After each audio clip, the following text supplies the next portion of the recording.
Buckingham கால்வாயில் எண்ணூர் முதல் மாமல்லபுரம் வரை 70 கிலோமீட்டர் தொலைவுக்கு வாட்டர் மெட்ரோ திட்டத்தை செயல்படுத்த சென்னை மெட்ரோ ரயில் நிறுவனம் திட்டமிட்டுள்ளது.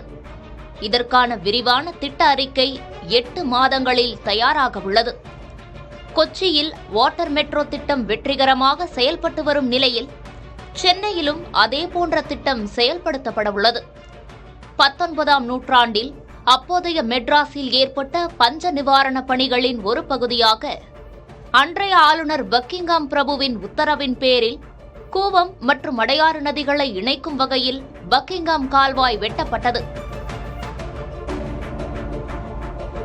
ஒரு காலத்தில் ஆந்திராவிலிருந்து சென்னை வழியாக மாமல்லபுரம், பரங்கிப்பேட்டை வரை நீளும் முதன்மை நீர்வழி போக்குவரத்தாக இது விளங்கியது. ஆனால் சாலை மற்றும் ரயில் போக்குவரத்து வளர்ச்சி காரணமாகவும் கால்வாயில் ஆக்கிரமிப்புகள் மற்றும் கழிவுநீர் கலப்பாலும் இப்போக்குவரத்து காலப்போக்கில் முற்றிலுமாக நின்று போனது. பக்கிங்ஹாம் கால்வாயை தூர்வாரி மீண்டும் படகு போக்குவரத்தை தொடங்க இதற்கு முன்பும் முயற்சிகள் எடுக்கப்பட்டன.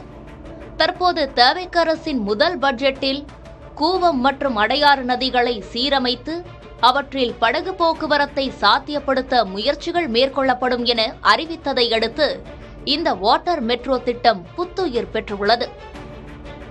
எண்ணூர் துறைமுகம், எண்ணூர் சிற்றோடை, எண்ணூர், தண்டையார்பேட்டை, பேசின் பாலம், நேப்பியர் பாலம், சேப்பாக்கம், பட்டினப்பாக்கம், அடையாறு, திருவான்மியூர், பெருங்குடி, ஒக்கியம் துறைப்பாக்கம், சோழிங்கநல்லூர், செம்மஞ்சேரி, நாவலூர், முட்டுக்காடு, கோவளம் மற்றும் மாமல்லபுரம் ஆகிய 18 பகுதிகளை இணைக்கும் வழித்தடத்தில் முற்றிலும் குளிர்சாதன வசதி கொண்ட நவீன படகுகள் இயக்கப்படும் என்று தெரிவிக்கப்பட்டுள்ளது. பக்கிங்ஹாம் கால்வாயை 2 மீட்டர் ஆழத்திற்கு தூர்வாரவும் கழிவுநீர் கலப்பதை தடுக்க 40 கழிவுநீர் மறுசுழற்சி நிலையங்களை அமைக்கவும் திட்டமிடப்பட்டுள்ளது.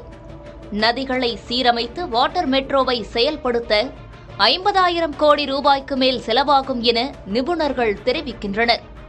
அதற்கு பின் மத்திய அரசின் ஒப்புதலை பெற்று 5 ஆண்டுகளுக்குள் இந்த திட்டம் முடிக்கப்படும் என்று சென்னை ஒருங்கிணைந்த மாநகர போக்குவரத்து ஆணைய அதிகாரிகள் தெரிவிக்கின்றனர்.